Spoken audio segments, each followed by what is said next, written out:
When the supervillain problem keeps getting worse, Amanda Waller and Rick Flag come up with a bold new solution. Send all the supervillains off planet with no way to come back.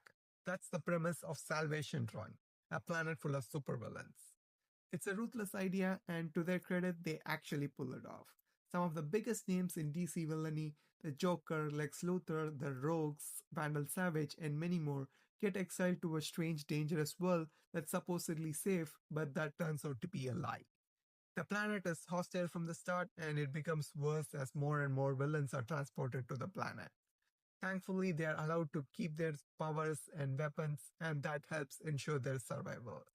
Despite the involvement of many supervillains, Salvation Run mainly turns into a Lex vs. Joker story.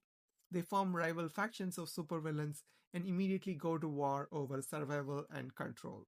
Lex tries to build something stable, hoping to find a way back to Earth, while Joker predictably just wants to cause destruction for the fun of it. Their rivalry is easily the highlight of the series, and it ends up overshadowing everyone else. Catwoman and Martian Manhunter are also involved in this story.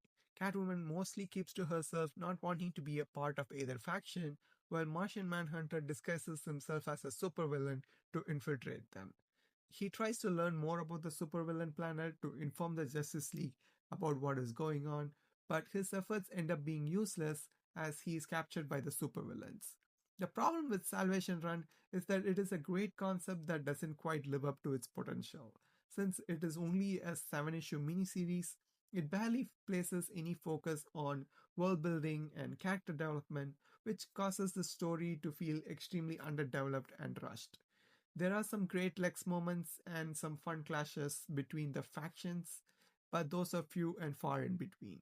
A premise like this deserved a bigger story to really explore what could happen when the worst of the worst are forced to coexist without any consequences or oversight.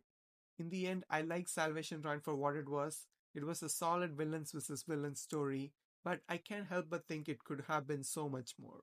And the idea of dozens of DC villains trapped together on one planet practically writes itself, and it deserved an ambitious story that lives up to the incredible potential of the premise.